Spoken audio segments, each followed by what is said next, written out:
Welcome back, everybody. In today's episode, we're going to be building the delivery half of our farming train system here. So we need to get up into that mountain. That's going to be a really long train track. Now, I did consider using sort of a guided vehicle because it would be a lot easier than building a track. But I did call this a train farm, and that would be cheating, and so I have to build a rail. And that's gonna take a long time, but should hopefully be choice when it's done. Anyway, I'm gonna stop complaining and get on with things. Step 1 is complete. I have made the fruit catcher, the thing that is gonna load our train for us. So, we'll turn on our carrots.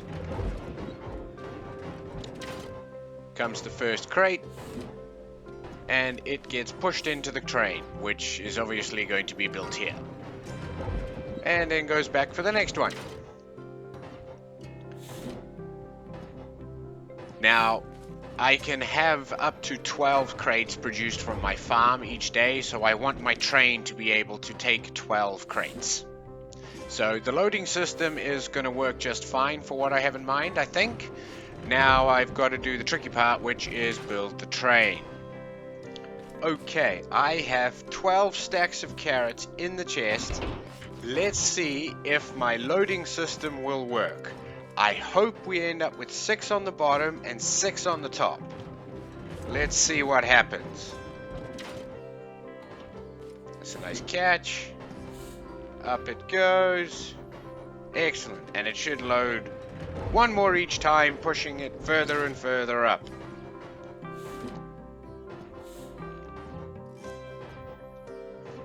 I'm just going to let this run through all 12 to make sure that it works properly. Excellent. One more and it should hopefully close the drawer and start filling up the second row. Perfect.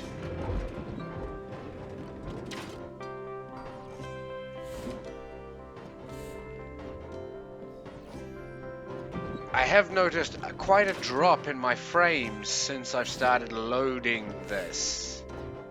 I think maybe having 2 layers is a bad idea. Do I need to make one long train? Is that going to help the lag? Because the lag is getting pretty bad right now.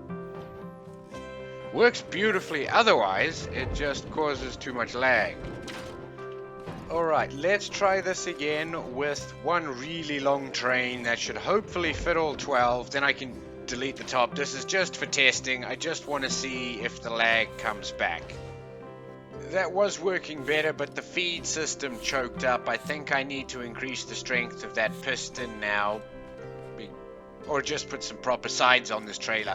I think this is going to work. It's still going to cause some lag, but I think we can just get away with 12 crates.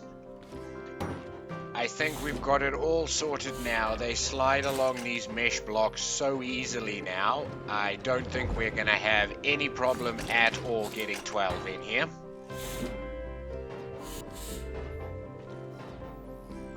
Excellent. All 12 in the trailer. I need to shorten up the trailer and make everything the right size and stuff now, but at least that works without completely destroying our frames. Hopefully it'll still move okay and it won't cause too much lag when it starts moving. Let's try this new train now. It's got a full glass box on it. I haven't actually hooked the engines and stuff up to make it move properly. I have just hooked them up to the wheels so that the train doesn't roll about, so hopefully it loads nicely. Oh, there's a problem. There's a problem. Stop the feed. Stop the feed. See what happens when it spits one out now. Perfect landing. And loaded beautifully. That's exactly what we want. Excellent. Right, let's see how it goes with all 12. I have hooked sensors up to all the parking spots and set up a controller with a couple of little arms on the back here. So hopefully, once the 12th crate makes it in, the arm should close up, trapping everything in this half of the trailer and not giving them any room to wiggle around, which will hopefully help with the lag problem. That's not an option, unfortunately. The moment I tried to move, I was cut down to like 3 frames a second. I'm not even going to bother showing you guys that. So what that means is we either need to make a much smaller train, which I don't like because it's not going to be able to take enough produce, or we can't make this 100% automated. We are going to have to manually load the train so that the items are placed. Once they're placed on the trailer, it'll be fine. It's only because they were all loose and floating around the game's physics just can't process that. I really wish it could, but it can't. There's going to be a manual step. I'm going to set up a catchment system here, and you're just going to have to load the train yourself, and then you can go and come back. I've rebuilt the fruit stacker here, so now I'll turn it on in a minute and you can see how it works, but they land here, they get pushed across, shoved down here, and when it's full, because they won't slide onto this concrete, so it has to be the last block that'll get pushed on here, which then pushes the whole row over and makes space for the next row, so that we can actually stack 16 crates in here, even though we can only make 12. So there's extra space, so we won't run out.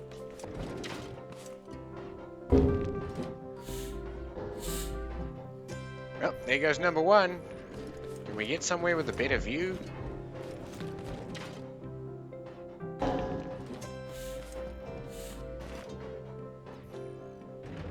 That's it. One more now, and I think it'll push up onto the concrete, and we should make space for the next row. Yep, there's the concrete.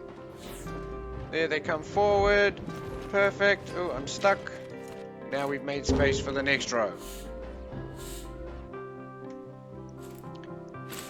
I have probably made this a bit more complicated than it needs to be, but we have a track detecting sensor down here. We have a, whoop, get stuck. We have a parking sensor at the rear, and we have 2 cargo sensors. And between that, the logic says, when there's cargo in it, we drive forward.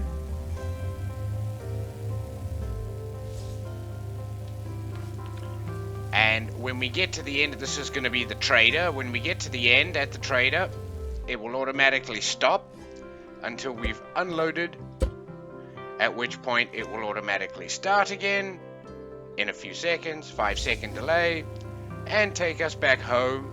And once we get back to the farm loading area here, it will automatically stop, just like that, ready for us to load our next crop. So now all I need to do is build the track from here all the way to there. Okay, I'll see you in like 5 years time. Got the first set of crops loaded now. I've got most of the track built. I've just got to do the very final bit at the end by the trader, but I want to do a test drive and see if it all works. So let me put in my final 2 carrots here, which should start the train. And there we go. Now let's just wait and see. We can speed the train up. Again, I just want to make sure everything works before we start getting crazy with things. Lots of ground clearance, that's great. Hill climb works nicely.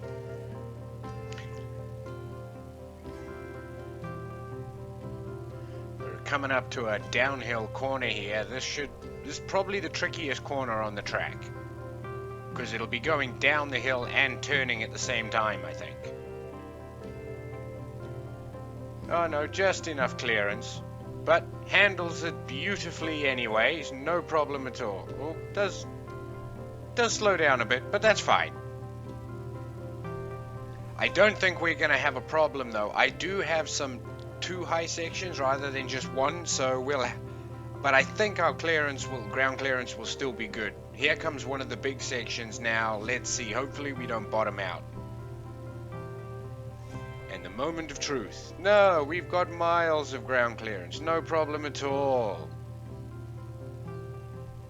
And we're approaching the cave now. Let's see how this goes. Just a nice zigzag to get us down. Oh, bit of a hop there, but that's okay, no problem.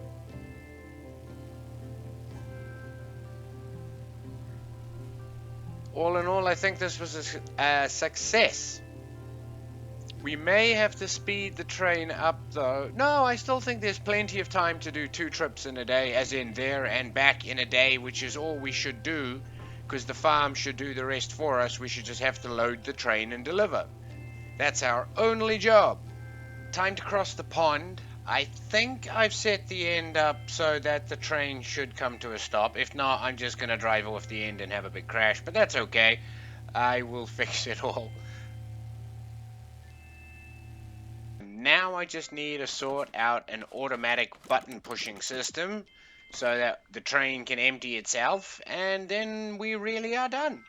To set up the button, all I've done is stick myself a vacuum hopper here with a switch on a NOR gauge so that the default position is always on to ensure that tank has always got water in it.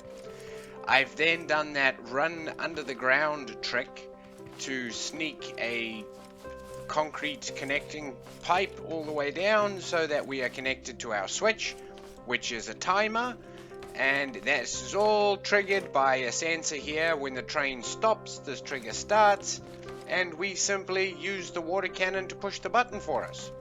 Here, I've got a full load on. Let's give it a quick test.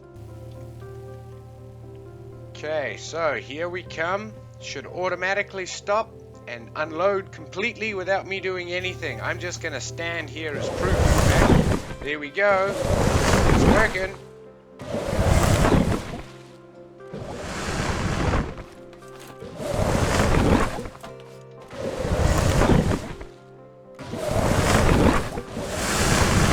And that's it. That's the last one. Beautiful. And we're on the 10-second countdown now. It's just to make sure we unload everything in case there's a few, I don't know the order it unloads. There we go. And now we'll head back home. Perfect. I've just done a little bit of timing, and you can get a trip into the trader no problem. It's only going to take you half the day. So, if you start early in the morning, you'll be done by lunchtime, which still gives you most of the day to do other stuff and let your farm just grow the crops anyway. I think that'll probably do for testing. That's 30 crates. Now we've just got to put the last 2 in here to trigger the train. There we go. Let's wait and see. Can we make it to the trader? And we have left. Let's see how our first hill climb goes. Because if we make it up this hill, well, we're probably fine. Oh, we just have enough power to do 32 crates. I think it's actually traction, but hey, we made it up. Let's see if we can make it up the big hill. Alright, the moment of truth has come. We're about to start climbing the big hill. Let's see if we can make it all the way up. Doesn't seem to have any problems at this point. I don't know why it struggled on that first hill. Oh, now we've got the big... Oh, the 2 high joins. It can only just get over them. But it still can. So, hey, look, this is totally doable. Gonna slow your trip down slightly, but it doesn't matter. You'll still easily be able to do the trip in a day. I mean, it's getting dark now, but I've done 3 trips today. And I'm doing wheel stands. Look at that. Looks like we've got no problem. We'll have plenty of clearance coming through the cave here, so yeah, no problem. Yep, I'm surprised it hasn't tipped over. That's good. I still don't think we should have 3 layers though. 2 is probably perfectly fine. 3, I think, just takes it a little bit too far. And just as proof that it is completely automated, I'm just going to not even be anywhere near the train now as it's coming up to the stop.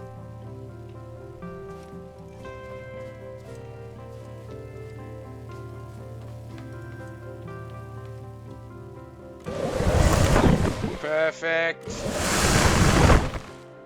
It's working beautifully. It'll never run out of ammo or water because it's always just refilling from the pond here, so lovely self-contained system. The only thing I have to do is put batteries in the train. but it uses so few, you'll never need to really worry about it. At this point, I'm gonna say thanks for watching, guys. We'll see you next time to build some defenses around the farm and pretty everything up.